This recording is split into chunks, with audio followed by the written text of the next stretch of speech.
Graça e paz. Sempre na minha vez, né? Isso. Irmãos, boa tarde. Eu gostaria que os irmãos abrissem comigo a Bíblia, por favor, em Ageu 1. Nós vamos ler 4 versículos, que é o 4, o 6, o 10 e o 11. Antes de a gente ler aqui o texto, eu queria que você virasse para o seu irmão e falasse para ele assim: não queira viver a sua vida e esquecer de Deus. Amém. Vamos ler. Porventura, é para vós tempo de habitardes nas vossas casas forradas, enquanto esta casa fica deserta? Vamos para o 6. Semeais muito e recolheis pouco. Comeis, porém não vos fartais. Bebeis, porém não vos saciais. Vestivos, porém ninguém se aquece. O que recebe o salário, recebe-o num saco furado. Eu já me familiarizei um tempo atrás com isso, de receber um salário e o salário parecer como se fosse num saco furado. Vamos continuar. Por isso, no 10. Por isso retém os céus sobre vós o orvalho, e a terra detém os seus frutos. E mandei vir a seca sobre a terra, e sobre os montes, e sobre o trigo, e sobre o mosto, e sobre o azeite, e sobre o que a terra produz, como também sobre os homens, e sobre o gado, e sobre todo o trabalho das mãos.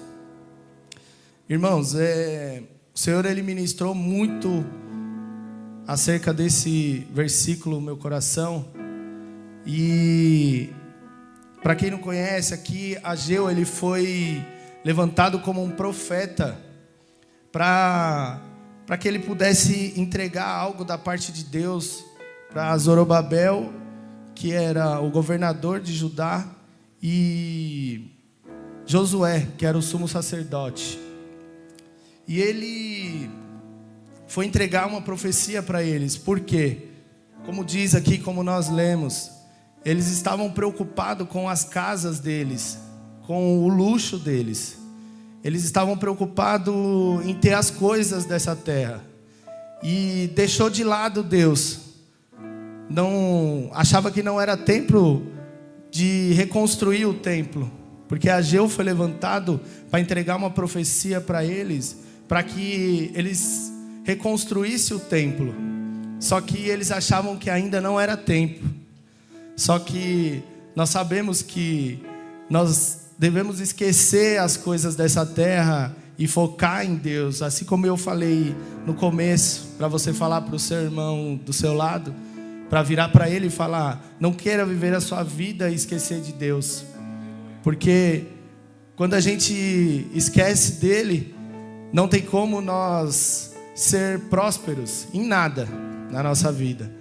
Aqui, no versículo 6, diz que semearam muito, mas colheram pouco.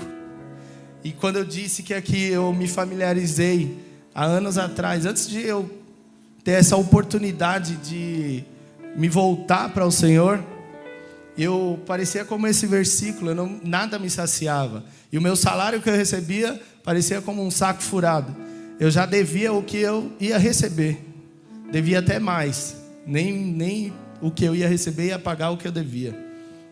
E eu não sabia como resolver isso. A minha visão, nunca eu iria resolver isso. Mas o Senhor, depois de eu receber palavras, de eu entender que não é só eu entender a palavra, é eu praticar a palavra. Porque quando nós praticamos o que nós entendemos, é diferente de entender e não praticar.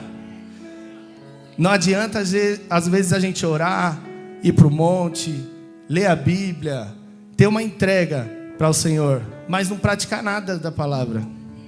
De nada vale tudo isso que nós fizermos se nós não praticarmos ela. E aqui o Ageu estava falando para o povo algo muito importante para nós, que eu peguei aqui, que é a obediência. O Senhor, Ele só queria que eles obedecessem. E aqui Ageu foi levantado como profeta. E eu creio que aqui quem sobe é como um profeta, que libera palavras e quem recebe vive, e pratica e vive. Porque são palavras daqui que saiu desse altar, que fez a minha vida desatar em todas as áreas. Porque o Senhor, Ele não quer você bem em uma área só. Deus, Ele não quer você estruturado em uma área só. Tem gente que é rico, mas ao mesmo tempo é pobre, porque não tem uma paz dentro de casa, não tem paz em nenhum lugar, só tem dinheiro. E isso não é prosperidade. Então, quando nós entendemos isso, a obediência, ela faz algo extraordinário. Aqui em Ageu mesmo, Ageu ele ajudava o povo com as profecias, para o povo se animar, para o povo ter força e continuar.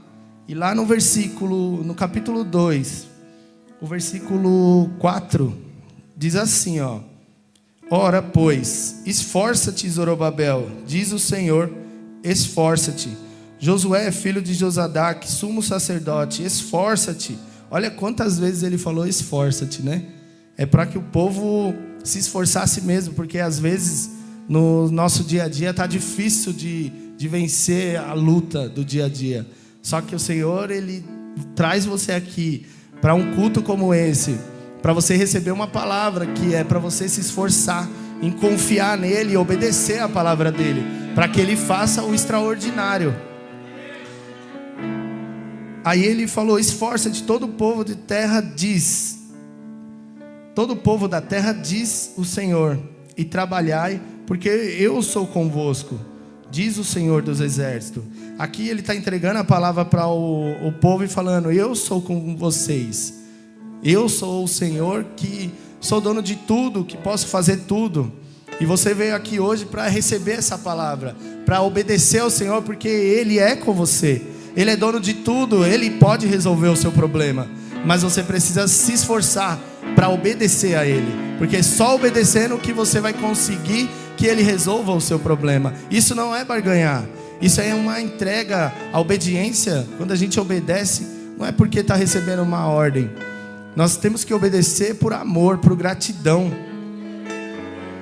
E o versículo 9 diz ainda assim, que é o mais poderoso: a glória desta última casa será maior do que a primeira, diz o Senhor dos exércitos, e nesse lugar darei a paz, diz o Senhor dos exércitos. Sabe, depois que eu comecei a praticar a palavra, o Senhor entregou nomes ao dízimo, à primícia e à oferta. E é algo poderoso que o Senhor entregou para mim. E eu comecei a praticar, comecei a obedecer. E o Senhor falou para mim assim: o nome que eu coloco para você, Danilo, sobre o dízimo, é que ele é a proteção. O dízimo, ele vai te proteger.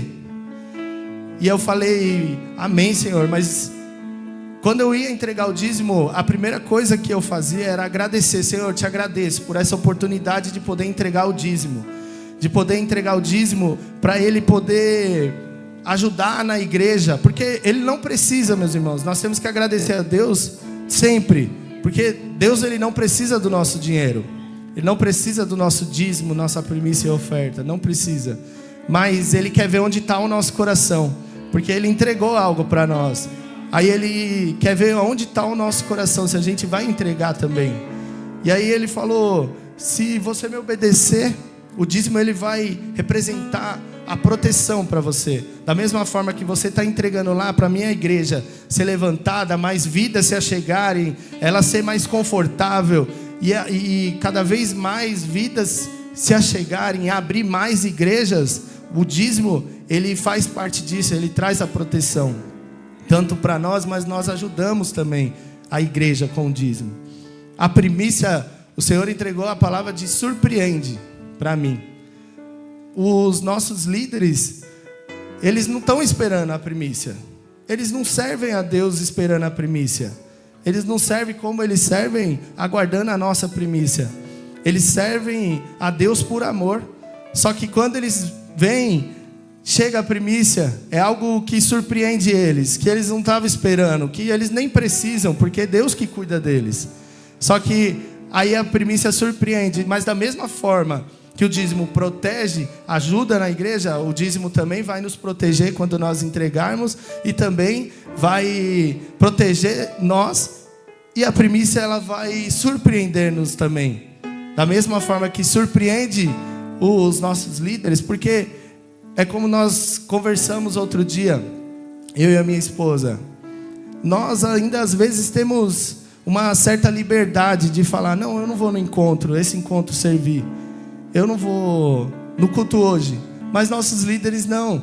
Não é porque também eles são obrigados, é porque eles amam o que faz. Mas eles têm que estar lá. Eles precisam, porque Deus entregou algo para eles. Creio que cada um de nós também temos algo que o Senhor nos entregou. Logo, logo nós também não teremos mais essas decisões, mais essas atitudes de falar, não vai dar para mim, não, nós vamos ter que ir, porque é algo que é um compromisso nosso, e nós vamos fazer sempre, como nós fazemos por amor. Amém? E a oferta, o que o Senhor falou para mim sobre a oferta é o mais poderoso, que eu não sabia disso, e eu vou ser sincero, eu aprendi isso, eu e minha esposa aprendemos no mesmo dia, na mesma hora, no encontro da santidade. Então, se você não foi, se programe para ir, porque foi poderoso. Lá o Senhor falou que a oferta, ela multiplica. E o Senhor entregou uma palavra sobre os 5 pães e 2 peixes. Porque eu imagino que naquele lugar, não tinha, a palavra diz que tinha 5.000 homens, fora mulheres e crianças. E eu imagino, toda mãe aqui leva algo para o seu filho, que é menor, para comer em algum lugar. Só que só um levantou, só um menino estava entendendo o que Jesus estava ensinando ali. Só ele falou, eu tenho 5 pães e 2 peixes aqui. E os outros não, eu acho que os outros falaram, não, eu não vou dar, porque vai dividir com todo mundo, vai acabar o que eu tenho. Só que aí aquele menino não falou, eu tenho que aproveitar, é algo poderoso que ele pode fazer com algo meu. E você está aqui hoje, ouvindo sobre dízimo, primícia e oferta. É algo poderoso que o Senhor pode fazer com o seu dízimo, com a sua primícia e com a sua oferta. Assim como ele fez com aquele menino, ele multiplicou, que alimentou 5.000 homens, fora mulheres e crianças. Ele desfrutou de algo poderoso. Eu imagino, conjecturando, aquele menino, quando ele olhava, ele falava, meu Deus, ele fez com os meus pães e com os meus peixes. Olha o que ele fez, ele alimentou todo mundo. Eu sei que ele deve ter levado embora muita coisa, até eu com meu olhar, não que está na Bíblia. Mas nós viemos aqui hoje para aprender mais com o Senhor e para obedecer com fé, porque assim como os louvores já foi falando, Deus vai na frente abrindo os caminhos. Então é confiar nele, é você entregar. Não importa que ele vai alimentar todo mundo, porque o importante é ele fazer com o seu, porque nós sabemos que quando ele faz conosco, ele transborda em nós, para que as outras pessoas também possam viver o que nós estamos vivendo. Amém? Então se coloque-se de pé, vamos orar ao Senhor. Aleluia. Pegue seu dízimo, sua primícia, sua oferta. Faça algo extraordinário hoje. Entregue algo ao Senhor, que assim como Ele vem fazendo na minha vida, depois que eu entendi, que eu aprendi a obedecer ao Senhor, e por amor a Ele, Ele vai fazer na vida nossa também. Senhor, meu Deus e meu Pai, Deus Todo-Poderoso, nós te agradecemos por esse momento, Pai. Te agradecemos por o Senhor poder nos ensinar, Pai, mais sobre a oferta, Senhor. Obrigado, Senhor, por cada vida que está aqui, Senhor, que o Senhor possa capacitar cada um a ter um entendimento, Pai, e obedecer, Senhor, a sua voz, Senhor. No poderoso nome de Jesus, Pai, eu te peço, Senhor, que o Senhor abençoe a vida de cada um, em nome de Jesus. Obrigado, Senhor. Amém.